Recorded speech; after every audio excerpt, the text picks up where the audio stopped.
Part 1 class দেখবে, record upload আছে, পিডিএফও upload আছে, একবার দেখে নেবে সবাই।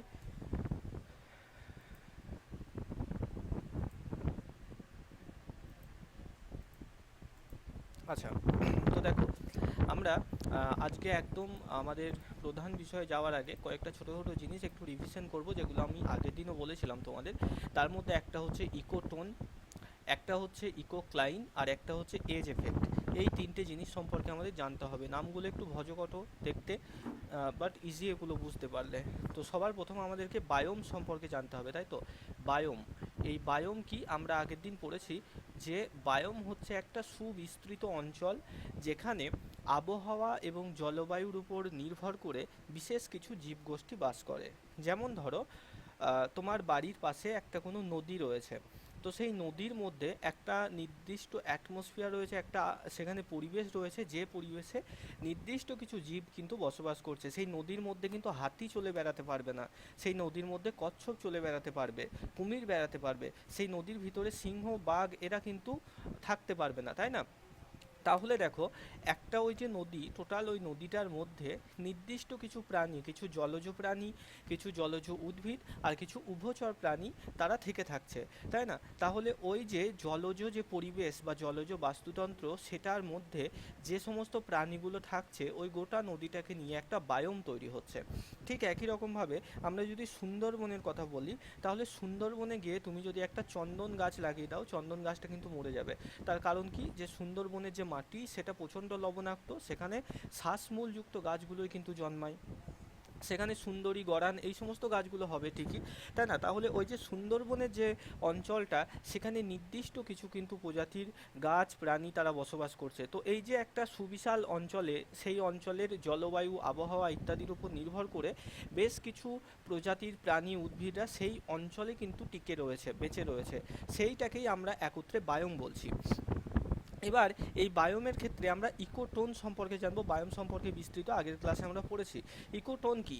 ইকোটোন হচ্ছে যে দুটো ভিন্ন বাস্তুতন্ত্রের সীমানায় গড়ে ওঠা দুটো বাস্তুতন্ত্রের মিশ্র অবস্থা। অর্থাৎ ধরো এটা একটা স্থলজ বাস্তুতন্ত্র বা স্থলভাগ, এটা স্থলভাগ, সমুদ্রের ধারে যেটা আমরা দেখতে পাই যে এখানে বালি রয়েছে, যেটাকে সৈকত বলছি আমরা। তো এই সৈকত বা স্থলভাগ, আর এখান থেকে ধরো শুরু হচ্ছে জলভাগ, তাই না, সমুদ্রের জল।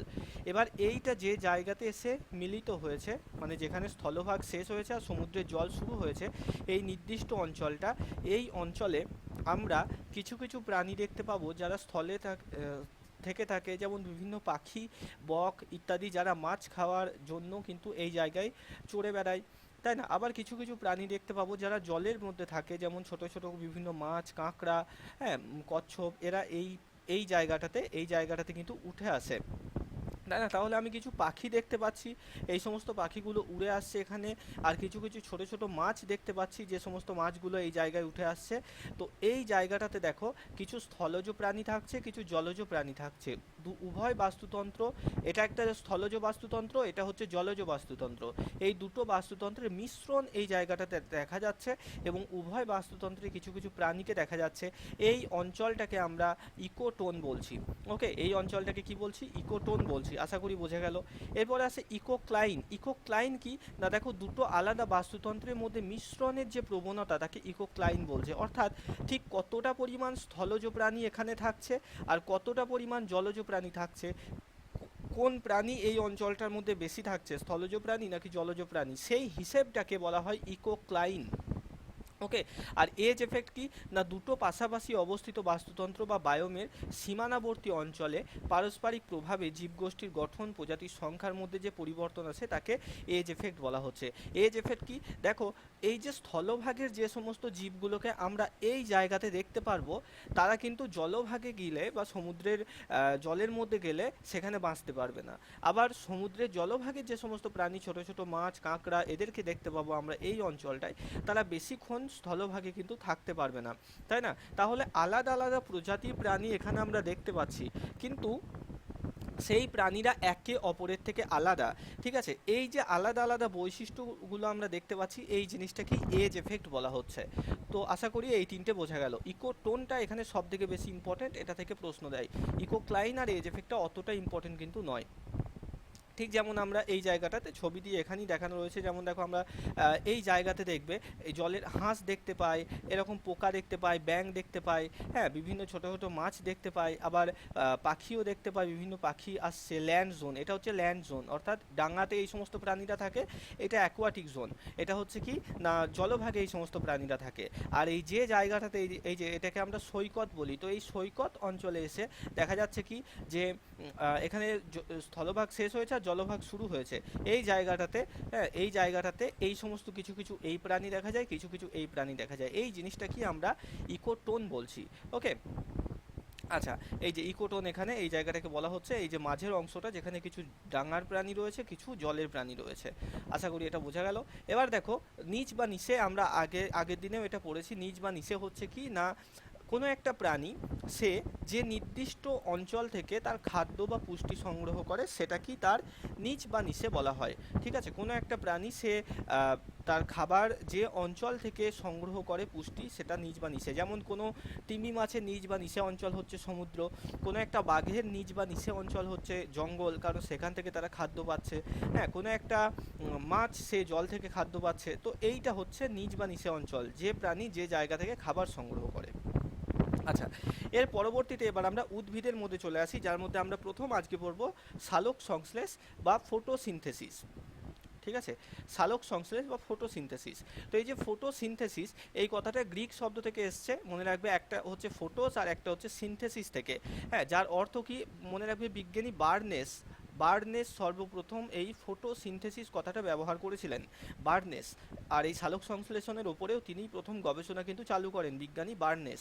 দেখো এখানে সূর্যের আলোর কে নিয়ে গাছ যে খাদ্য তৈরি করে, সেটা কি আমরা সালোক সংশ্লেষ বলি, আর এই প্রক্রিয়াটাকে আমরা সালোক সংশ্লেষণ বলে থাকি।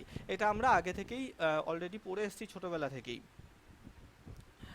এবার এখানে কয়েকটা ছোট ছোট জিনিস আমাদেরকে জানতে হবে। যেমন দেখো এই যে 1898 খ্রিস্টাব্দে বিজ্ঞানী বার্নেস সালোক সংশ্লেষণ বা ফটোসিনথেসিস শব্দটা প্রচলন করেছিলেন। এটা দুটো গ্রিক শব্দের সমন্বয়ে গঠিত। দেখো, যে জৈব রাসায়নিক প্রক্রিয়াতে সবুজ উদ্ভিদ কোষের সূর্যালোকের উপস্থিতিতে পরিবেশের বায়ুমণ্ডল থেকে কার্বন ডাই অক্সাইড গ্রহণ করে এবং মূল দ্বারা সে শোষিত জলের বিক্রিয়াকে শর্করা জাতীয় খাদ্যের সংশ্লেষণ ঘটায়, এটাকে হাইলাইট করা আছে, মনে রাখবে। এখান থেকে মাঝে মাঝে প্রশ্ন দেয় যে সালোক সংশ্লেষের ফলে উদ্ভিদের যে খাদ্য তৈরি হয়, সেটা কি জাতীয় খাদ্য হয়ে থাকে। তো সেটাকে মনে রাখতে হবে, সেটা কিন্তু শর্করা জাতীয় খাদ্য হয়ে থাকে।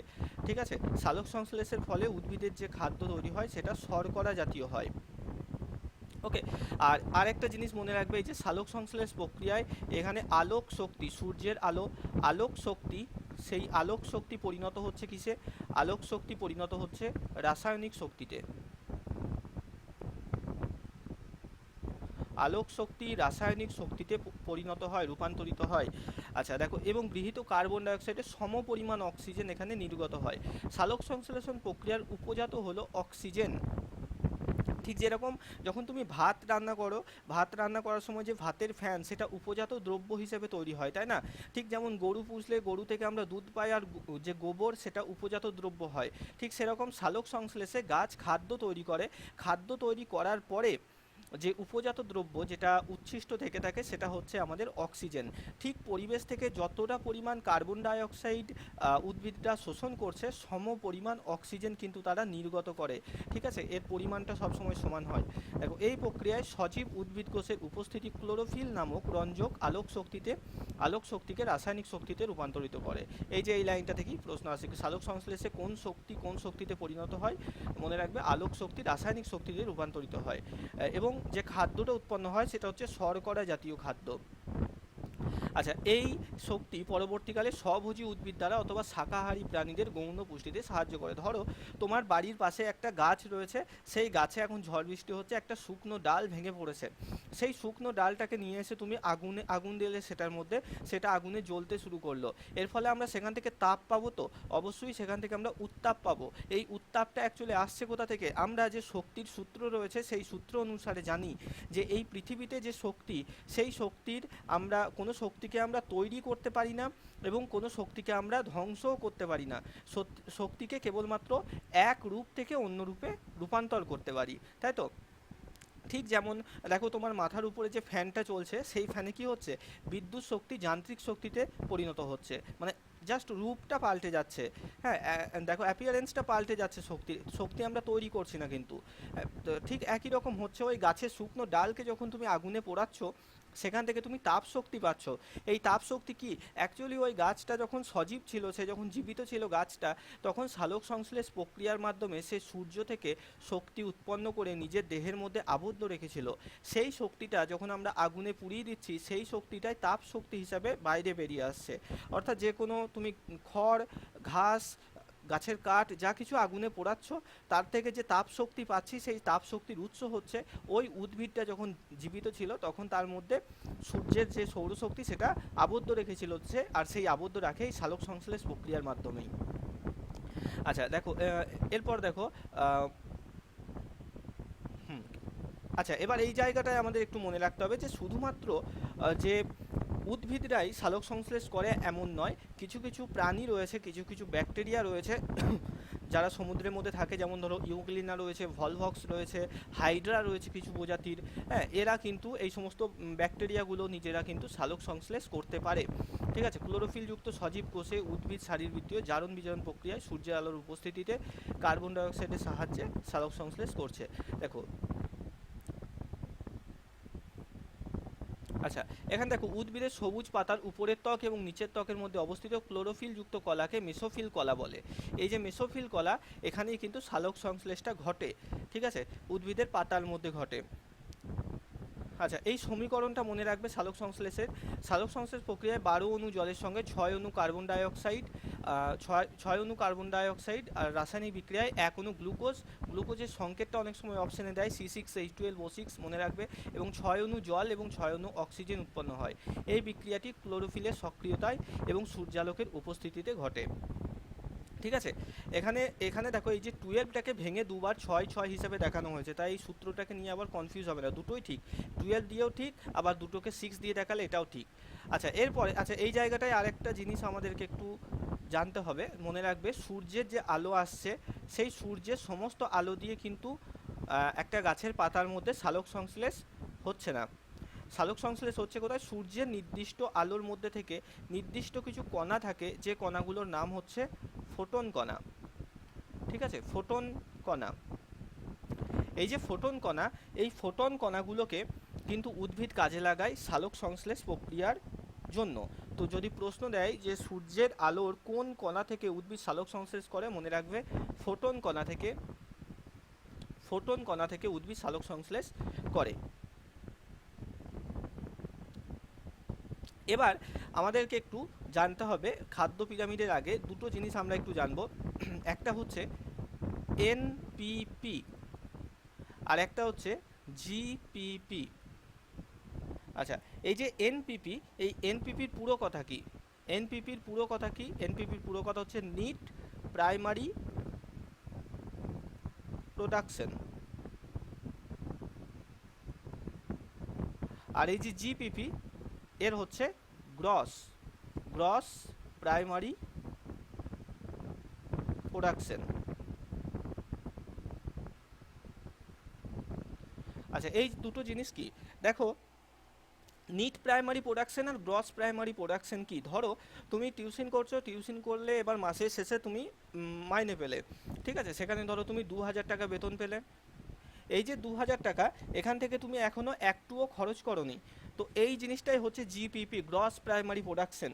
উদ্ভিদের ক্ষেত্রেও ঠিক একই জিনিস, যে সকালবেলাতে সূর্য উঠলো, উদ্ভিদ সালোক সংশ্লেষ করতে শুরু করলো এবং সেখানে জাস্ট শক্তি অর্জন করছে, এখনো কোনো শক্তি সে খরচ করেনি। ধরো সে 2000 কিলো ক্যালোরি শক্তি অর্জন করলো সালোক সংশ্লেষের মাধ্যমে, এখনো একটুও খরচ করেনি। এই যে টোটাল শক্তি যতটা সে অর্জন করলো, এটা হচ্ছে তার জিপিপি, গ্রস প্রাইমারি প্রোডাকশন।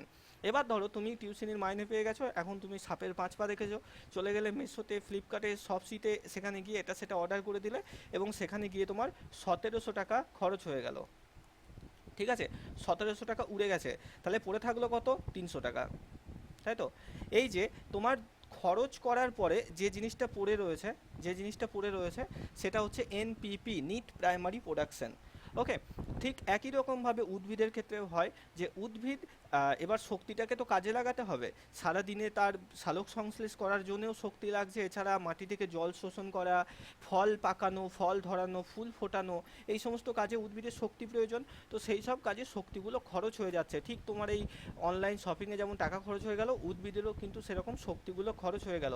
খরচ হওয়ার পরে যে সামান্যটুকু শক্তি পড়ে থাকছে, সেই শক্তিটা এই যে 300 ক্যালোরি, এইটা হচ্ছে এনপিপি, নিট প্রাইমারি প্রোডাকশন।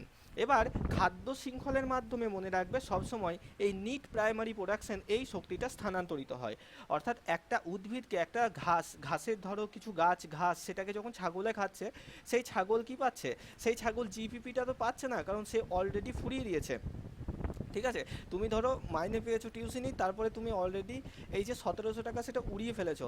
এরপর কোনো একজন ছিচকে চোর যদি তোমার পকেট মেরে দেয়, তাহলে সে কি এই 1700 টাকাটা পাবে? পাবে না তো, সে পাবে শুধুমাত্র পড়ে থাকা 300 টাকা। ঠিক সেরকম ওই ছাগল গরু এদের ক্ষেত্রে এই একই জিনিস হচ্ছে, যে উদ্ভিদকে সে যখন খাচ্ছে, উদ্ভিদ যে শক্তিটা অলরেডি পুড়িয়ে দিয়েছে 1700 ক্যালোরি, সেটা কিন্তু সে আর পাচ্ছে না। মাত্র পড়ে থাকা এই যে 300 ক্যালোরি শক্তি, সেটা ছাগলের দেহে গেল। এরপর সেই শক্তি থেকে ছাগল তার দৈনন্দিন কাজে কিছু পরিমাণ শক্তি কিন্তু পুড়িয়ে দেবে, যেমন খাদ্য হজম করা, হেঁটে চলে বেড়ানো, ম্যা করে ঘুরে বেড়ানো, এইসবে শক্তি লাগছে। তো এই 300 শক্তির আবার কিছুটা পরিমাণ ছাগলের দেহে খরচ হয়ে যায়। তারপরে ছাগলকে যখন শেয়ালে খাবে, শেয়াল কিন্তু আরও কম শক্তি পাবে। ঠিক আছে, এই লিন্ডেম্যানের সূত্র অনুযায়ী এটা হয়, পরে বলছি। তো এই জিপিপি আর এনপিপি, এই জিনিসটা বোঝা গেল কিনা একটু বলো। গ্রস প্রাইমারি প্রোডাকশন আর নিট প্রাইমারি প্রোডাকশন কোনটা? আর খাদ্য শৃঙ্খলের মধ্যে এই যে উদ্ভিদ থেকে ছাগল, ছাগল থেকে শেয়াল, এদের দেহে সবসময় এই নিট প্রাইমারি প্রোডাকশন, এটা কিন্তু স্থানান্তরিত হয়। এটা নিয়ে কারো কোনো সমস্যা আছে জিপিপি আর এনপিপি নিয়ে? বলো, যদি কোনো বুঝতে অসুবিধা হয় বলবে, আবার বলে দেবো। জিপিপি এনপিপি সমস্যা আছে কোনো? পুরো নামটাও মনে রাখবে এটা। ওকে, জান্নাতি বলছে সমস্যা নেই।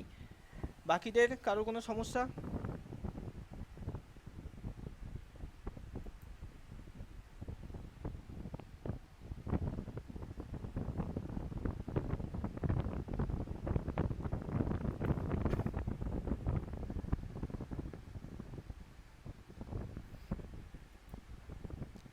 ইংলিশ, ম্যাথ, রেকর্ডিং, হ্যাঁ সৌভিক সব দিয়ে দেওয়া আছে, চেক করে নিও লিঙ্ক থেকে।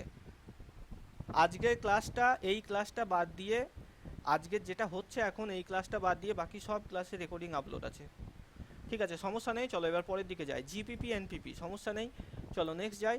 আমরা এবার জানবো বাস্তুতন্ত্রের পিরামিড। এই যে বাস্তুতন্ত্রের পিরামিড, এইটা জানতে গেলে আমাদেরকে প্রথমে ট্রপিক লেভেল সম্পর্কে আমাদের ধারণা করতে হবে। ট্রপিক লেভেল, নামগুলো একটু কঠিন কঠিন, ঠিক আছে, ব্যাপারগুলো খুব সহজ এই জিপিপি এনপিপির মতো। দেখো, ট্রপিক লেভেল বা খাদ্যের যোগানের উপর ভিত্তি করে আমরা প্রথমে পিরামিডকে ভাগ করে থাকি। পিরামিড মানে কি? কিছুই নয়, সেই মিশরের পিরামিডের মতো। এটা টোটালি কাল্পনিক, কোনো রকম পিরামিড আমরা দেখতে পাই না, এটা বিমূর্ত একটা ধারণা। দেখো, ট্রপিক লেভেল কি? ট্রপিক লেভেল হচ্ছে এই পৃথিবীতে খাদ্যের যোগানকে এরকমভাবে পিরামিড আকারে বর্ণনা করা হয়। কি কি রয়েছে? প্রথমে রয়েছে উৎপাদক। উৎপাদক অর্থাৎ তাদেরকে উৎপাদক বলবো যারা সরাসরি সূর্যের আলো থেকে খাদ্য তৈরি করতে পারছে, তারা হচ্ছে উৎপাদক। যার মধ্যে কি রয়েছে? শুধুমাত্র গাছপালা রয়েছে, তাই না? আচ্ছা, তারপরে রয়েছে প্রথম শ্রেণীর খাদক। প্রথম শ্রেণীর খাদক হচ্ছে যারা যারা তৃণভোজী, যারা সরাসরি এই যে ঘাস পাতাকে খেয়ে থাকে, তাদেরকে প্রথম শ্রেণীর খাদক বলা হয়। ঠিক আছে, তারা হচ্ছে প্রথম শ্রেণীর খাদক। তারপরে রয়েছে 3 নম্বরে রয়েছে দ্বিতীয় শ্রেণীর খাদক। দ্বিতীয় শ্রেণীর খাদক, তারা হচ্ছে দ্বিতীয় শ্রেণীর খাদক, যারা এই যে প্রথম শ্রেণীর খাদকদের যারা খাদ্য হিসাবে গ্রহণ করছে। ঠিক আছে, এরকমভাবে তৃতীয় শ্রেণীর খাদক তারা, যারা দ্বিতীয় শ্রেণীর খাদকদেরকে খাবে। তো এইটার উপর ভিত্তি করে আমরা এই পিরামিডটাকে শ্রেণীবিভাগ করে থাকি। আর ট্রপিক লেভেল অনুযায়ী সব থেকে বেশি থাকে কে? এই যে উৎপাদক। সব থেকে বেশি থাকে উৎপাদক। এই পৃথিবীর বাস্তুতন্ত্রে সংখ্যায় সব থেকে বেশি রয়েছে উৎপাদক। তারপরে রয়েছে প্রথম শ্রেণীর খাদক, তারপরে রয়েছে দ্বিতীয় শ্রেণীর খাদক, এবং তারপরে রয়েছে তৃতীয় শ্রেণীর খাদক। ঠিক আছে, এই যে এই যে বাস্তুতন্ত্রে পৃথিবীর বাস্তুতন্ত্রে এই যে পিরামিডটা রয়েছে, যেখানে প্রথম শ্রেণীর খাদক, দ্বিতীয় শ্রেণীর খাদক এবং তৃতীয় শ্রেণীর খাদকেরা রয়েছে, এই জিনিসটাকে আমরা ট্রপিক লেভেল বলছি।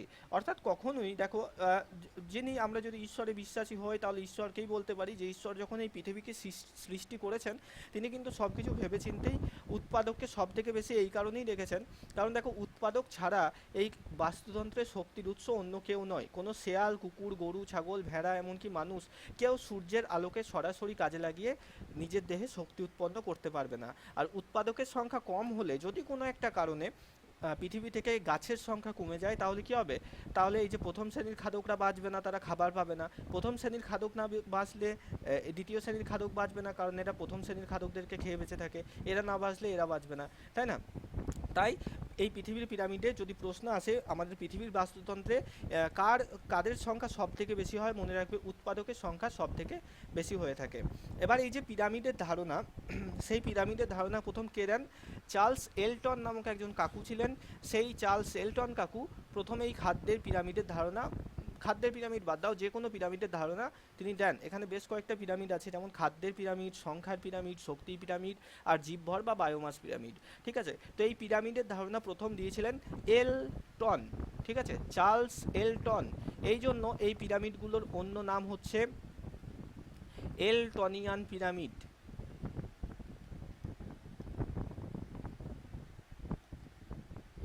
এই জন্য এই পিরামিডগুলোকে কি বলা হয়? এলটনিয়ান পিরামিড, কারণ চার্লস এলটন এই পিরামিডের ধারণা দিয়েছিলেন। দেখো, খাদ্য পিরামিড বা বাস্তুতান্ত্রিক পিরামিড বাস্তুতন্ত্রের মধ্যে খাদ্য খাদক সম্পর্কের উপর ভিত্তি করে গড়ে ওঠে। পুষ্টি স্তরে, মানে যা স্তরে স্তরে সাজিয়ে আমরা এই যে পিরামিডের আকারে সাজাচ্ছি, এটা কি বলা হচ্ছে? 1939 খ্রিস্টাব্দে চার্লস এলটন সর্বপ্রথম এই খাদ্য পিরামিড বা বাস্তুতান্ত্রিক পিরামিডের ধারণা দেন। চার্লস এলটনের নাম অনুসারে খাদ্য পিরামিডকে এলটনিয়ান পিরামিড, এটা দন্তন্য হতো, এলটনিয়ান পিরামিডও বলা হয়ে থাকে। আচ্ছা, খাদ্য পিরামিড কি কি রয়েছে দেখো। প্রথমত হয় একটা সংখ্যার পিরামিড, একটা হচ্ছে জীবভর বা বায়োমাস পিরামিড, আর একটা হচ্ছে শক্তির পিরামিড। সংখ্যার পিরামিড কি? সংখ্যার পিরামিড হচ্ছে যে সংখ্যা অনুযায়ী সাজানো হয়। ধরো বলা হলো যে একটা কোনো জঙ্গল, সেই জঙ্গলের মধ্যে গাছের সংখ্যা রয়েছে কত? 3000। ঠিক আছে, তারপরে ধরো গাছকে কে খাবে? ছাগলে খাবে। ছাগলের সংখ্যা কত রয়েছে? ছাগলের সংখ্যা রয়েছে ধরো 1600। হ্যাঁ, এরপরে ছাগলকে খাবে কে? শিয়ালে। সেই জঙ্গলে শিয়ালের সংখ্যা রয়েছে কত? 400। এবার এই, আর আমি বেশি লিখছি না, এখান থেকে এবার আমরা যদি সাজাই, তাহলে পিরামিডের যে ভূমি বা যে গোড়ার অংশ, সেই অংশে সব থেকে বেশি জিনিসগুলো থাকে, যেহেতু এটা বেশি চওড়া সেই কারণে। তো প্রথমে কি থাকবে? উৎপাদক থাকবে। তারপরে কি থাকবে? প্রথম শ্রেণীর খাদক, বা তারপরে থাকবে ছাগলের সংখ্যাকে আমরা তারপরে রাখবো, এবং সবথেকে কম যেটা রয়েছে শেয়ালের সংখ্যা, সেটাকে আমরা একদম শীর্ষে রাখবো। ঠিক এরকমভাবে কোনো একটা বাস্তুতন্ত্রে জীবের সংখ্যা অনুযায়ী যে পিরামিড তৈরি করা হচ্ছে, সেই পিরামিডটাকে সংখ্যার পিরামিড বলছি। জীবভর বা বায়োমাস পিরামিড কি? এটা হচ্ছে জীবের শুষ্ক ওজনের ওপর ভিত্তি করে যে পিরামিড গঠিত হয়। শুষ্ক ওজন কি? শুষ্ক ওজন মানে আমরা জানি আমাদের শরীরের 70 থেকে 80% জল থাকে, তাই তো? 70 থেকে 80% জল থাকে, অর্থাৎ একটা আঙুর ফলকে তুমি যদি ওজন করো এবং সেটাকে শুকিয়ে কিশমিশ তৈরি করার পর সেই কিশমিশটাকে যদি আমরা ওজন করি, এই যে কিশমিশের ওজন, যার মধ্যে যদিও কিশমিশের মধ্যেও কিছু পরিমাণ জলীয় বাষ্প থাকে, একদম প্রপারলি যদি জল শূন্যভাবে ওজন করা যায়, সেটাকে আমরা শুষ্ক ওজন বলছি। তো এই শুষ্ক ওজনের উপর ভিত্তি করে কে বেশি রয়েছে, গাছ, ছাগল নাকি শেয়াল, সেই সংখ্যা অনুযায়ী যে পিরামিড তৈরি হয় সেটাকে জীবভর বা বায়োমাসের পিরামিড বলা হয়। আর শক্তির পিরামিড হচ্ছে কি না, কোন প্রজাতির মধ্যে উৎপাদক, প্রথম শ্রেণীর খাদক, দ্বিতীয় শ্রেণীর খাদক, তৃতীয় শ্রেণীর খাদক, এদের মধ্যে কাদের দেহের মধ্যে শক্তিটা সব থেকে বেশি স্টোর রয়েছে। এই পৃথিবীতে সব সময়ে উৎপাদকদের দেহের মধ্যে, মানে গাছেদের দেহে শক্তি সব থেকে বেশি স্টোর থাকে, কারণ তারা ছাড়া অন্য কেউ কিন্তু সূর্য থেকে ডাইরেক্টলি শক্তি অ্যাকোয়ার করতে পারে না। সেই কারণে উৎপাদক ছাড়া বাকি কারোর দেহে উৎপাদকের থেকে বেশি শক্তি থাকতে পারে না, তাই না? তাই সব সময় মনে রাখবে যে এই সংখ্যার পিরামিড, জীবভর পিরামিড, এগুলো উল্টে যেতে পারে। মানে কি, গাছের সংখ্যা যদি কোনো একটা অরণ্যে, কোনো একটা শহরে কমে যায়, তাহলে তখন এই শেয়ালের জায়গায় গাছের সংখ্যা চলে যাবে, গাছ সংখ্যায় কমে গেল, মানুষ কেটে ফেললো সব। হ্যাঁ, আর যদি শেয়াল, কুকুর এগুলো বেড়ে যায়, তাহলে এটা তখন নিচেই চলে আসবে। তো এই যে সংখ্যার পিরামিড, জীবভর পিরামিড, সংখ্যার পিরামিডে যদি গাছের সংখ্যা কম হয়, গাছের ভর বা শুষ্ক ওজনও কম হবে। হ্যাঁ, তো সেটাও তখন উল্টে যাবে। এগুলো উল্টে যেতে পারে, উল্টো উল্টো আকার ধারণ করতে পারে, মানে গাছ ওপর থেকে নিচেই চলে যেতে পারে, শেয়াল ওপর থেকে নিচেই চলে আসতে পারে, মানে এগুলোর সংখ্যা ওলটপালট হতে পারে। কিন্তু শক্তির পিরামিড হচ্ছে একমাত্র পিরামিড যা কিন্তু কখনো উল্টানো আকার ধারণ করতে পারে না।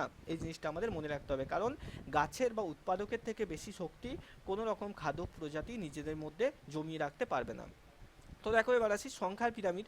তো কোনো বাস্তুতন্ত্রে পুষ্টি স্তর অনুযায়ী বিভিন্ন জীবের সংখ্যাকে ক্রমপর্যায়ে সাজালে যে বাস্তুতান্ত্রিক পিরামিড গঠিত হয় তাকে সংখ্যার পিরামিড বলে। ঠিক একই রকম ধরো তোমাদের পাড়াতে ধরো ব্রাহ্মণদের মানুষ রয়েছেন 40 জন, হ্যাঁ ব্রাহ্মণদের মানুষ রয়েছেন 40 জন, চাষি রয়েছেন ধরো 80 জন, হ্যাঁ তারপরে ধরো ব্যবসায়ী মানুষ রয়েছেন 50 জন। এবার এই সংখ্যার উপরে ভিত্তি করে আমরা একটা পিরামিড রাখলাম। তো সব থেকে বেশি রয়েছে কে? সব থেকে বেশি রয়েছে চাষি মানুষ, তাহলে চাষি মানুষকে নিচে রাখলাম। সব থেকে কম রয়েছে কে? ব্রাহ্মণ মানুষ, তাহলে ব্রাহ্মণদের উপরে দিলাম। হ্যাঁ তারপরে ব্যবসায়ীরা রয়েছে 50 জন, এরা মাঝে থাকলো। ঠিক এই জিনিসটাই জঙ্গলের ক্ষেত্রেও হচ্ছে, যে গাছ রয়েছে সব থেকে বেশি, উৎপাদক নিচে রয়েছে, সর্বভূক প্রাণী রয়েছে সব থেকে কম, তারা উপরে রয়েছে। এরকমভাবে সাজানো হয়, এটা হচ্ছে সংখ্যার পিরামিড বা পিরামিড অফ নাম্বারস বলা হয় এটাকে। ঠিক আছে, গঠন দেখো সংখ্যার পিরামিডে প্রতিটি পুষ্টি স্তরে জীবের সংখ্যার বিশেষ তারতম্য ঘটে।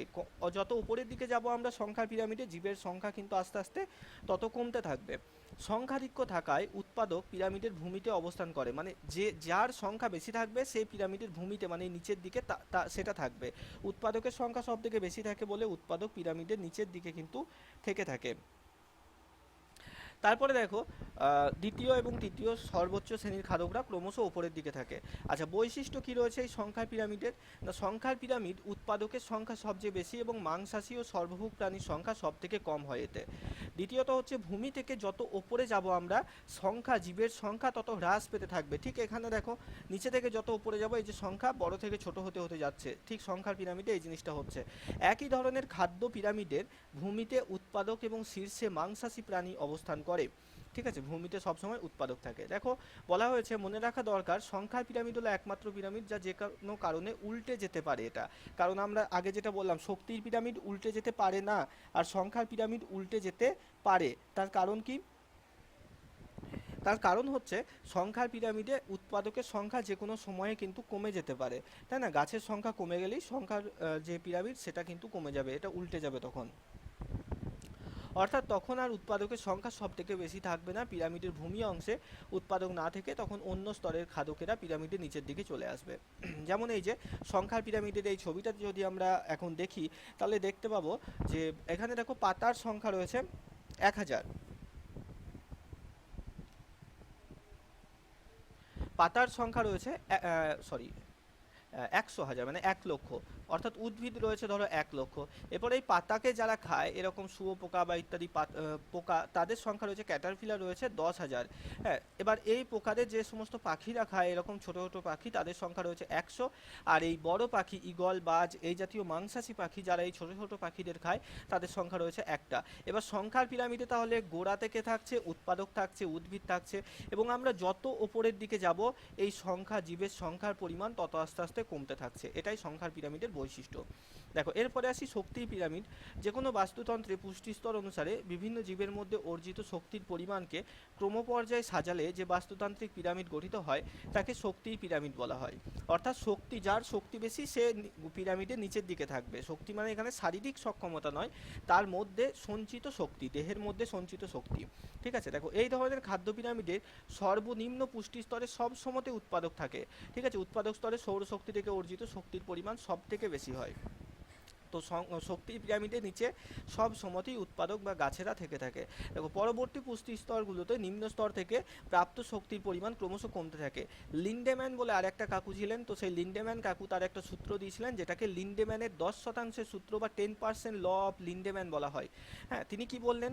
তিনি বললেন যে প্রতিটি খাদ্য স্তরে একটা স্তর থেকে অন্য স্তরে কেবলমাত্র 10% শক্তি স্থানান্তরিত হয়। অর্থাৎ এটা হলো উদ্ভিদ, এর মধ্যে রয়েছে 1000 ক্যালোরি শক্তি রয়েছে। ঠিক আছে, এই উদ্ভিদকে ধরো কোনো একটা ছাগলে খেলো, তো এই ছাগল পাবে কত? এর মাত্র 10%, অর্থাৎ 100 ক্যালোরি শক্তি এই ছাগল পেল। 100 ক্যালোরি শক্তি এই ছাগল পেল। ছাগলকে ধরো কোনো একটা শেয়ালে খেয়ে নিল, শেয়ালে খেলো, তাহলে এই শেয়াল পাবে এর আবার মাত্র 10%, অর্থাৎ 10 ক্যালোরি শক্তি এই শেয়াল পেলো, শেয়ালকে ধরো বাঘে গেল, তাহলে সে পাবে 1 ক্যালোরি শক্তি, এরকমভাবে। ঠিক আছে, এবার এটা কেন হচ্ছে, তার কারণ ওই যে আমরা আগে পড়লাম যে জিপিপি আর এনপিপি বলার সময়, যে তুমি যেমন টিউশনির মাইনে পাওয়ার পরেই সবটাকে জমিয়ে রাখো না, মেসোতে গিয়ে খরচ করে দাও, ঠিক সেরকম প্রতিটা প্রাণী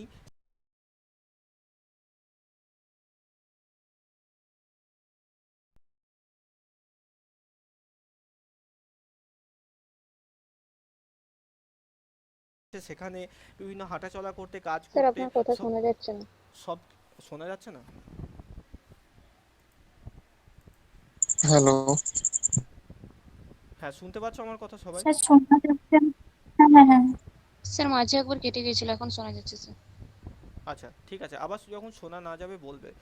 তো যেটা বলছিলাম যে আমরা জীবদেহের যে বিভিন্ন কাজগুলো আমরা করে থাকি, সেই কাজে বিভিন্ন শক্তিগুলো খরচ হচ্ছে। যেমন এই যে ছাগলটা, সেই ছাগলটা 100 ক্যালোরি শক্তি ঘাস খেয়ে পেয়েছে, কিন্তু সে দৈনন্দিন বিভিন্ন কাজ হাঁটা চলা করেছে, তার শরীরে এই ঘাসগুলোকে হজম করতে শক্তি লেগেছে, সেইগুলোতে 90% শক্তি খরচ হয়ে যায়। তো এখান থেকে দুটো প্রশ্ন দেয় ঘুরিয়ে ফিরিয়ে, যে শক্তি স্থানান্তরিত হয় কতটা, 10%। দেহজ বিভিন্ন বিপাকীয় ক্রিয়াতে শক্তি খরচ হয় কত শতাংশ, 90%। ঠিক আছে, এই জন্য লিন্ডেম্যানের এই যে সূত্র, সেটাকে 10%-এর সূত্র বা 10%-এর নীতি বলা হয়। ঠিক আছে, এবার দেখো এই জন্য দেখো খাদ্য পিরামিডের বা খাদ্য শৃঙ্খলে একটা স্তর, এই যে উৎপাদক স্তর থেকে যখন আমরা প্রথম শ্রেণীর খাদক, দ্বিতীয় শ্রেণীর খাদক, তৃতীয় শ্রেণীর খাদক, এরকমভাবে স্তরে স্তরে উপরে উঠছি, তত কিন্তু শক্তির পরিমাণ আস্তে আস্তে কমতে থাকছে। এটা আমাদের খাদ্য শৃঙ্খলের অন্যতম বৈশিষ্ট্য। ঠিক আছে, আচ্ছা এবার দেখো লিন্ডেম্যানের সূত্র অনুযায়ী এই খাদ্য পিরামিডের প্রতিটি স্তরে মোট শক্তির মাত্র 10% দেহ গঠনের কাজে ব্যবহৃত হয়, এবং বাকি 90% শক্তি অন্যান্য পুষ্টি স্তরে স্থানান্তরিত হয়। এই ধরনের খাদ্য পিরামিডের সর্বোচ্চ স্তরে শক্তি যোগান কম হয়, কারণ এই যে দেখো সর্বোচ্চ খাদককে বাঘ, তো এই বাঘের দেহে শক্তির পরিমাণ সব থেকে কম চলে আসছে। ঠিক আছে, বাঘের শারীরিক সক্ষমতা বেশি, কিন্তু খাদ্যের মাধ্যমে যে শক্তিটা আসছে, সেটা দেখো বাঘের থেকে ছাগলের দেহে কিন্তু খাদ্যের মাধ্যমে বেশি শক্তি এসছে, 100 ক্যালোরি শক্তি এসছে, সেখানে বাঘ পাচ্ছে মাত্র 1 ক্যালোরি শক্তি, কারণ বাঘ হচ্ছে সর্বোচ্চ খাদক। আচ্ছা, বৈশিষ্ট্য কি দেখো শক্তির পিরামিড, শক্তির পিরামিডে উৎপাদক স্তরে অর্জিত শক্তির পরিমাণ সবচেয়ে বেশি হয়, এবং সর্বোচ্চ স্তরে অর্জিত শক্তির পরিমাণ সবচেয়ে কম হয়। মানে একদম ঘাস, এই ঘাসের দেহে শক্তির পরিমাণ বেশি হয়, আর সর্বভুক যে বাঘ, সিংহ, লায়ন, এদের দেহে শক্তির পরিমাণ সব থেকে কম হবে। এই ধরনের খাদ্য পিরামিডের ভূমি থেকে যত আমরা উপরে উঠবো, শক্তির পরিমাণ আস্তে আস্তে কমতে থাকবে, এটা সব পিরামিডই বৈশিষ্ট্য। এই ধরনের খাদ্য পিরামিডের ভূমিতে উৎপাদক থাকে, এবং একদম যে উপর থাকে সেই উপরে মাংসাশী প্রাণীরা অবস্থান করে। আর যদি কোনো সর্বভুক প্রাণী থাকে, তাহলে সে কিন্তু মাংসাশী প্রাণীরও উপরে সর্বভুক প্রাণী থাকে। দেখো শক্তি পিরামিডের একক হলো কিলো ক্যালোরি প্রতি বর্গমিটার, এই জিনিসটা মনে রাখবে। আমরা জানি শক্তিকে আমরা কিলো ক্যালোরি বা ক্যালোরি একক দিয়ে মেপে থাকি, তো শক্তি পিরামিডের একক কি, কিলো ক্যালোরি প্রতি বর্গমিটারে। দেখো মনে রাখতে হবে, শক্তির পিরামিড কখনোই উল্টো আকার ধারণ করতে পারে না, কারণ গাছ ছাড়া গাছের থেকে বেশি শক্তি আমরা কোথাও থেকে বা কারোর থেকে পেতে পারি না, তাই শক্তির পিরামিডে সবসময় নিচেতে গাছই থাকে, গাছ কখনো উপরের দিকে যায় না। যেহেতু প্রকৃতিতে শক্তির একমাত্র উৎস হলো সূর্য, আর সেই সূর্য থেকে শক্তি উৎপাদন করতে একমাত্র উৎপাদকরাই সক্ষম, তাই কখনোই উৎপাদকের থেকে বেশি পরিমাণ শক্তি অন্য কোনো খাদকের দেহের মধ্যে থাকে না। ওকে, আচ্ছা এবার দেখো এই যে এখানে দেখানো হয়েছে ছবিটাই, যে ছবিটা কি পুরোটা আসেনি, দাঁড়াও দেখি।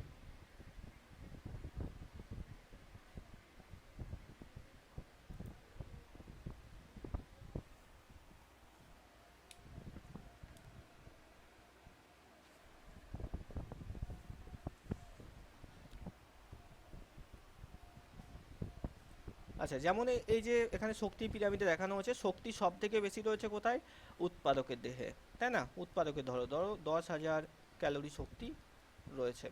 এবার সেখান থেকে কতটা স্থানান্তরিত হবে, মাত্র 10% স্থানান্তরিত হবে।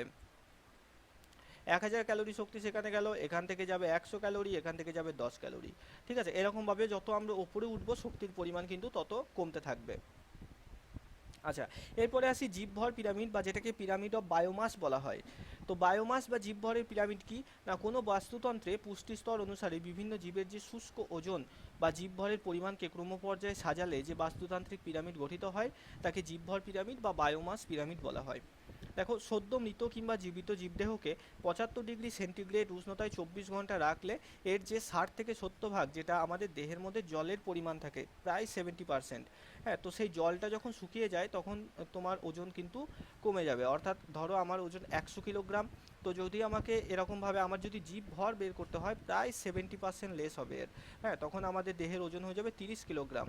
ঠিক আছে, মানে 70 কেজি হচ্ছে জলীয় অংশ আমাদের দেহের, আর 30 কেজি হচ্ছে অজলীয় অংশ।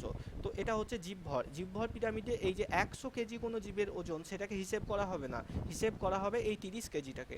ঠিক আছে, আচ্ছা, তো তখন জীবভর ওজনটা কমে যায়। এই যে দেহের শুষ্ক ওজন মানে জল ছাড়া দেহের মধ্যে যে ওজন এটাকেই বায়োমাস বা জীবভর বলা হচ্ছে, শুষ্ক ওজন বলা হচ্ছে। দেখো সংখ্যার পিরামিড বা শক্তিভিত্তিক পিরামিডের মতো জীবভর পিরামিডের ক্ষেত্রে সর্বনিম্ন পুষ্টিস্তরে উৎপাদক থাকে, কারণ গাছের সংখ্যা বেশি হলে তাদের জীবভরও বেশি হবে, এটাই স্বাভাবিক। তারপর উৎপাদক থেকে শাকাশি, শাকাশি থেকে মাংসাশী, মাংসাশী থেকে সর্বোচ্চ শ্রেণীর খাদক স্তরে জীবভর ক্রমশ হ্রাস পেতে থাকে।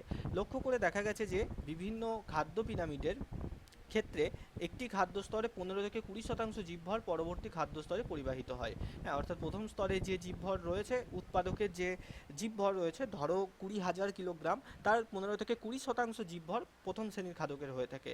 প্রথম শ্রেণীর খাদকের যে জীবভর তার 15 থেকে 20% জীবভর দ্বিতীয় শ্রেণীর খাদকের হয়ে থাকে। ওই শক্তির মতোই, মানে শক্তির ক্ষেত্রে 10% করে কমছিল, জীবভরের ক্ষেত্রে 15 থেকে 20% করে প্রতিটা স্তরে কমতে থাকে। তো এখানে আমাদের কয়েকটা জিনিস একটু মনে রাখতে হবে, শর্ট প্রশ্নে আসতে পারে যে সমগ্র পৃথিবীতে জীবভর কত। সমস্ত পৃথিবীর মধ্যে যে প্রাণী উদ্ভিদ রয়েছে তাদের জীবভর 3.6 কিলোগ্রাম প্রতি বর্গমিটারে। ঠিক আছে, এটা মনে রাখবে, পৃথিবীর জীবভরটা মনে রাখবে। দেখো যে সমস্ত অঞ্চলে প্রাণী বেশি থাকবে সেই অঞ্চলে জীবভর বেশি হবে, যে সমস্ত অঞ্চলে প্রাণী কম থাকবে সেই অঞ্চলের জীবভর তত কম হবে। যেমন মরুভূমিতে প্রাণীর সংখ্যা অনেক কম হয়, তাই মরুভূমিতে জীবভরও কম, 0.7 কিলোগ্রাম মানে প্রায় 700 গ্রাম প্রতি বর্গমিটারে। এটা কেমন করে বুঝবো আমরা, যে এটা ধরো 1 বর্গমিটার জায়গা, এই 1 বর্গমিটারে যে জীব বসবাস করছে সেই জীবগুলোর শুষ্ক ওজন মাত্র 700 গ্রাম মরুভূমিতে, মানে খুব অল্প জীব বাস করে। ঠিক একই রকম রেন ফরেস্টে, বর্ষা অরণ্য বা ক্রান্তীয় বৃষ্টি অরণ্যে এই 1 বর্গমিটার জায়গাতেই যে যে সমস্ত উদ্ভিদ প্রাণী, প্রচুর বৃষ্টিপাত হয় তো প্রচুর উদ্ভিদ রয়েছে, প্রাণী রয়েছে, তো এখানে এই 1 বর্গমিটার জায়গাতে যতগুলো প্রাণী উদ্ভিদ বসবাস করছে তাদের জীবদেহের শুষ্ক ওজন 45 কেজি। ঠিক আছে, তো সব থেকে বেশি জীবভর দেখা যায় কোথায় যদি প্রশ্ন আসে, অ্যান্সার করবে ক্রান্তীয় বৃষ্টি অরণ্যের জীবভর সব থেকে বেশি। আর সব থেকে কম কোথায়, মরুভূমির জীবভর সব থেকে কম 0.7, 700 গ্রাম, আর ক্রান্তীয় বৃষ্টি অরণ্যে 45 কিলোগ্রাম। আর যদি গড় পৃথিবীর জীবভর বলে, পৃথিবীর জীবভর হচ্ছে 3.6 কিলোগ্রাম প্রতি বর্গমিটারে। বৈশিষ্ট্য কি না, জীবভর পিরামিডে উৎপাদক স্তরে জীবভরের পরিমাণ সবচেয়ে বেশি হয় এবং সর্বোচ্চ স্তরে জীবভরের পরিমাণ সবচেয়ে কম হয়। এই ধরনের খাদ্য পিরামিডের ভূমিতে উৎপাদক এবং শীর্ষে মাংসাশী প্রাণী অবস্থান করে, তাই জীবভর পিরামিডের ভূমিভাগ বিস্তৃত হয় এবং শীর্ষভাগ ক্রমশ সরু হতে থাকে। জীবভর পিরামিডের একক কি মনে রাখবে, কিলোগ্রাম প্রতি বর্গমিটারে। অর্থাৎ যেমনভাবে আমরা আমাদের দেহজ ওজন মেপে থাকি ঠিক একই রকমভাবে জীবভরও আমরা মেপে থাকি কিলোগ্রাম এককে। ঠিক আছে, প্রতি বর্গমিটারে কত কিলোগ্রাম প্রাণী জীবভর রয়েছে সেটাকেই মেপে থাকি। আচ্ছা, এবার দেখো upright pyramid of biomass in a terrestrial ecosystem. তো এখানে কি বলা হচ্ছে যে বায়োমাসের জীবভরের যে পিরামিড সেটা অনেকটা দেখতে এরকম হয়, যার সংখ্যা সব থেকে বেশি। ধরো এই যে সমস্ত ঘাস, এই সমস্ত ঘাসগুলোকে শুকিয়ে যদি আমরা ওজন করি তার ওজন 1000 কেজি, শুকনো ওজন। তো এটা হচ্ছে জীবভরের পিরামিডের, এই জন্য ভূমিতে অবস্থান করছে।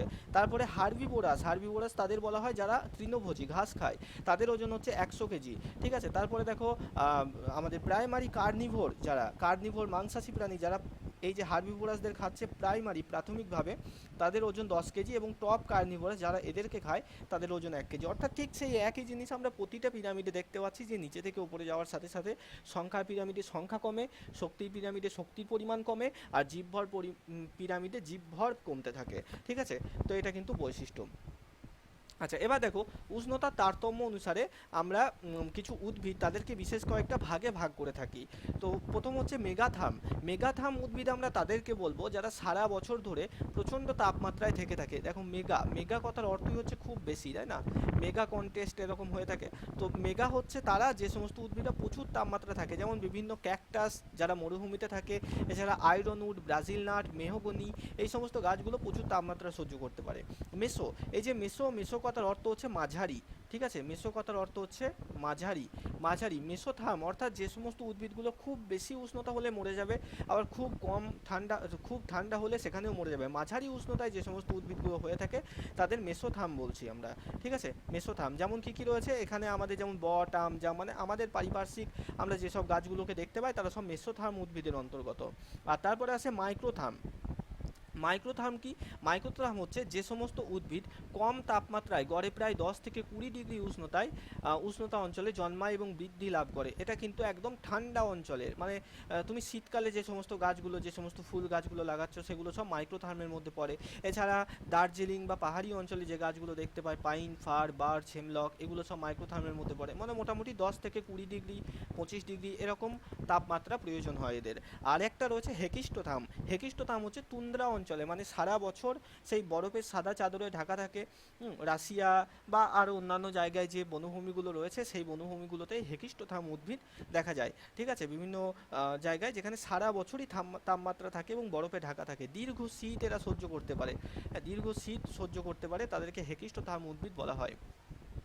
মস, লাইকেন ইত্যাদি। আচ্ছা, জলাশয়ের বাস্তুতন্ত্র বলছি, তার আগে খাদ্য জালটা একটু দেখি। আচ্ছা, দেখো জলাশয়ের বাস্তুতন্ত্র, তো ডাঙাতে যেমন আমরা বাস্তুতন্ত্র পড়লাম, ঠিক একই রকমভাবে জলাশয়েও কিন্তু এই বাস্তুতন্ত্র আমরা দেখতে পাই। জলাশয়ের ক্ষেত্রে ডাঙাতে যেমন উদ্ভিদ রয়েছে, জলাশয়ে জলের নিচে সেরকম বিভিন্ন শৈবাল থাকে, বিভিন্ন শ্যাওলা থাকে, যারা সালোক সংশ্লেষের মাধ্যমে সবুজ ক্লোরোফিলের সাহায্যে খাদ্য উৎপন্ন করে। ঠিক একই রকম সেই সমস্ত শ্যাওলাদের খায় ছোট ছোট মাছেরা, তারা প্রথম শ্রেণীর খাদক, ছোট ছোট মাছেদের খায় বড় মাছেরা, তারা দ্বিতীয় শ্রেণীর খাদক। এরকমভাবে কিন্তু জলাশয়ের মধ্যেও সেম বাস্তুতন্ত্র একটা রয়েছে। তো এটা আমি আর পুনরায় করাচ্ছি না, এখানেও সেই অ্যাবায়োটিক কম্পোনেন্ট, বায়োটিক কম্পোনেন্ট আমরা কিন্তু প্রথম দিন থেকে করছি। অ্যাবায়োটিক, বায়োটিক এগুলো তোমরা অলরেডি জেনে থাকবে। আচ্ছা, এখানে দেখো দুই প্রকারের, এই জায়গাটা একটু মনে রাখবে, দুই প্রকারের প্লাঙ্কটন হয়। প্লাঙ্কটন মানে কি? প্লাঙ্কটন হচ্ছে মাছের প্রধান প্রধান খাদ্য। প্লাঙ্কটন ছোট্ট ছোট্ট মাইক্রো মাইক্রো এরকম শ্যাওলার মতো জিনিস, যেটা খালি চোখে আমরা দেখতে পাই না। এটা দুই প্রকারের হয়, একটা হচ্ছে জু প্লাঙ্কটন, ওকে, আর একটা হচ্ছে ফাইটোপ্লাঙ্কটন। তো মনে রাখবে এখান থেকে প্রশ্ন দেয়, এই যে ফাইটোপ্লাঙ্কটন এটা হচ্ছে উদ্ভিদ প্লাঙ্কটন, উদ্ভিদ প্লাঙ্কটন, আর এই যে জু প্লাঙ্কটন এটা হচ্ছে প্রাণী প্লাঙ্কটন। ওকে, ডাঙাতে যেমন উদ্ভিদ প্রাণী থাকে ঠিক সেরকম জলে জু প্লাঙ্কটন থাকে আর ফাইটোপ্লাঙ্কটন থাকে। ফাইটোপ্লাঙ্কটনকে উদ্ভিদ প্লাঙ্কটন বলা হয়, জু প্লাঙ্কটনকে প্রাণী প্লাঙ্কটন বলা হয়। মনে রাখার ট্রিক, মনে রাখার ট্রিক মনে রাখবে, এখান থেকে প্রশ্ন আসে কোনটা উদ্ভিদ কোনটা প্রাণী। তো জু, জু কথার অর্থ চিড়িয়াখানা, এখান থেকে মনে রাখবে চিড়িয়াখানাতে কি গাছ রাখা থাকে নাকি প্রাণী রাখা থাকে? অবশ্যই প্রাণী রাখা থাকে, বাঘ সিংহ থাকে চিড়িয়াখানাতে। তো জু এর মধ্যে বাঘ সিংহ থাকে, তো সেখান থেকে মনে রাখবে জু প্লাঙ্কটন হচ্ছে প্রাণী প্লাঙ্কটন, আর ফাইটোটা কি পড়ে আছে যেটা, সেটা উদ্ভিদ প্লাঙ্কটন। আর এই যে দুটো প্লাঙ্কটন, জু এবং ফাইটো, উভয় কিন্তু মাছের প্রধান খাদ্য। যে সমস্ত অঞ্চলে এই প্লাঙ্কটনের প্রাচুর্যতা রয়েছে, যেমন জাপানের উপকূল রেখা বরাবর, তো সেই জন্য জাপানের যে ইকোনমি সেটা ব্লু ওয়াটার ইকোনমি বলা হয়, অর্থাৎ জাপানের মানুষদের যে অর্থনীতি সেটা বেশিরভাগটা দাঁড়িয়ে রয়েছে এই মাছের ওপর। সমুদ্র থেকে মাছ ধরে সেখান থেকে তারা বেশিরভাগ টাকা পয়সা কামিয়ে থাকে। তো জাপানের উপকূল রেখা বরাবর এই প্লাঙ্কটন প্রচুর পরিমাণে দেখা যায়, ফাইটো প্লাঙ্কটন এবং জু প্লাঙ্কটন, যে কারণে প্রচুর পরিমাণে মাছ সেখানে কিন্তু সমুদ্র থেকে আসে। আচ্ছা, ঠিক এরকমভাবে কিন্তু আমরা জলের মধ্যেও একটা বাস্তুতন্ত্র দেখতে পাচ্ছি, যেখানে প্রথম শ্রেণীর খাদক, দ্বিতীয় শ্রেণীর খাদক, তৃতীয় শ্রেণীর খাদক এরা রয়েছে, ছোট মাছ, বড় মাছ, আর বিয়োজকও কিন্তু রয়েছে। আচ্ছা, এবার একটু খাদ্য শৃঙ্খলটা আমরা বলি, দিয়ে এই লটিক লেন্টিকের ব্যাপারটা দেখব। খাদ্য শৃঙ্খল, দুটো জিনিস আমাদের এখানে জানতে হবে, একটা হচ্ছে খাদ্য শৃঙ্খল আর একটা হচ্ছে খাদ্য জাল। ইংরেজিতে বলা হয় এটাকে ফুড চেন, আর এটাকে বলা হয় ফুড ওয়েব। তো এই জিনিসটা কি? খাদ্য শৃঙ্খল কি? খাদ্য শৃঙ্খল হচ্ছে এই বাস্তুতন্ত্রে আমরা সবাই জানি যে একটা নির্দিষ্ট যে নিয়ম রয়েছে, যেমন উদ্ভিদ, উদ্ভিদকে খাবে কে? উদ্ভিদকে খেলো কে? ছাগল। উদ্ভিদকে খেলো কে? ছাগল। ছাগলকে খেলো কে? ছাগলকে খেলো কে? শেয়াল। ছাগলকে খেলো শেয়াল, শেয়ালকে খেলো বাঘ। এটা হচ্ছে একটা, দেখো একটা জিনিসই দেখানো হচ্ছে, এটা হচ্ছে খাদ্য শৃঙ্খল। এবার এই যে ছাগল, এই ছাগলকে যখন শিয়ালে খাবে, আবার ধরো হাইনাতে খেলো, আবার ধরো আর কিসে খেতে পারে, বাঘে খেলো, ধরো মানুষে খেলো, ধরো কোনো কুকুরে খেয়ে নিল। এবার দেখো যখন একটা খাদককে একাধিক খাদকে খাচ্ছে, তখন সেটাকে আমরা তখন আর খাদ্য শৃঙ্খল না বলে সেটাকে আমরা খাদ্য জাল বলছি। ঠিক আছে, অর্থাৎ একটা খাদ্য শৃঙ্খল, দেখবে জাল কিভাবে তৈরি হয়, জাল বিভিন্ন সুতো দিয়ে তৈরি হয়, তো এই একটা সুতো এটা হচ্ছে খাদ্য শৃঙ্খল। এরকম যখন একাধিক খাদ্য শৃঙ্খল একে অপরের সাথে এরকমভাবে জড়িয়ে যাবে, সেটাকে আমরা তখন ওয়েব বলবো, খাদ্য জাল বলবো। ঠিক আছে, ফুড ওয়েব বলবো। তো খাদ্য শৃঙ্খল আর খাদ্য জালের মধ্যে এইটুকু পার্থক্য মনে রাখবে। খাদ্য শৃঙ্খল হচ্ছে এক শ্রেণীর উৎপাদক খাদকদের নিয়ে গঠিত হয়, আর খাদ্য জালের মধ্যে একাধিক খাদ্য শৃঙ্খল একসাথে মিশে থাকে এবং একটি উৎপাদক স্তরে বিভিন্ন খাদক থাকতে পারে। যেমন ঘাসকে এখানে শুধু ছাগলে খাবে এমন নয়, ঘাসকে ছাগলে খাবে, গরুতে খাবে, হ্যাঁ ভেড়াতে খাবে, ঘোড়াতে খাবে, গাধাতে খাবে। ঠিক আছে, মানে অনেক খাদকে কিন্তু একটা উৎপাদককে খাচ্ছে, এটা হচ্ছে খাদ্য জাল। আর খাদ্য জালের বৈশিষ্ট্য কি, ওই যে পিরামিডের বৈশিষ্ট্যগুলো পড়লাম ঠিক একই, লিন্ডেম্যানের সূত্র অনুসারে 10% করে করে কমতে থাকে। ঠিক আছে, 10% করে করে কমতে থাকছে প্রতি স্তরে। আবার মানে যত ওপরের দিকে যাওয়া যাচ্ছে সংখ্যাও তত কমতে থাকছে। তো এই ছিল টোটাল আমাদের খাদ্য জাল। আর এবার জলজ এইটা একটু দেখে নাও, যে জলের যে ইকোসিস্টেম বা জলাশয়, সেই জলাশয়কে আমরা 3টে স্তরে ভাগ করে থাকি। ঠিক আছে, মূলত প্রথম স্তরটাকে অনেক সময় বাদ দেওয়া হয়, এখানে জেনে রাখা ভালো আমাদের। তো প্রথম যে উপরে একদম উপরের স্তর সেটাকে বলা হয় লিটোরাল জোন। তারপরে আসছে লিমেন্টিক জোন, মানে তুমি কাগজের নৌকা করে যদি জলের মধ্যে ভাসাও, সেই নৌকাটা যে স্তরের মধ্যে দিয়ে ভেসে যাবে একদম উপরের স্তর, সেটাকে লিটোরাল জোন বলা হয়। তারপরে আসে লিমেন্টিক জোন। লিমেন্টিক জোন অর্থাৎ একদম উপরের স্তরের ঠিক নিচের এইটুকু অংশ, এটাকে লিমেন্টিক জোন বলা হয়। তারপরে হচ্ছে প্রোফান্ডাল জোন, মানে একটু গভীর, আর সব থেকে গভীর অংশটাকে কি বলা হয় মনে রাখবে, বেন্থিক জোন বলা হয়। ঠিক আছে, তো এই জিনিসটা মনে রাখবে। এখান থেকে একটা প্রশ্ন, দুটো প্রশ্ন আসতে পারে। একটা হচ্ছে জলাশয়ের বাস্তুতন্ত্রের সব থেকে উপরের স্তরটাকে কি বলা হয়, লিটোরাল জোন বলা হয়, আর সব থেকে গভীরতম স্তরটাকে কি বলা হয়, বেন্থিক জোন বলা হয়। ঠিক আছে, এটা হলো আমাদের টোটাল ইকোলজি, ইকোসিস্টেম কমপ্লিট। আচ্ছা এবার বলো তোমাদের কারোর কোনো সমস্যা আছে কিনা এখানে?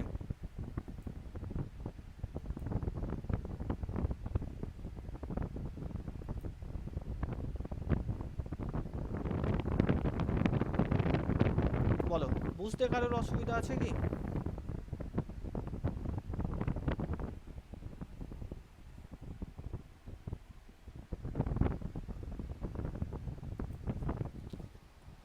বলো, যতটা পড়লাম আজকে আমরা, বুঝতে কোনো অসুবিধা আছে? চন্দন বলছে অসুবিধা নেই। আচ্ছা বাকিরা বলবে, অভিজিৎ, অপূর্ব, চন্দন, হাসিনা, ইন্দ্র, জন্নতি, কল্যাণী, সিদ্দিক, সৌভিক, রোজিনা, শাহনাজ।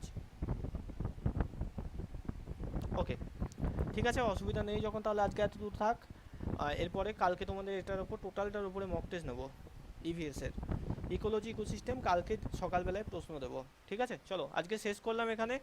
গুড নাইট সবাইকে।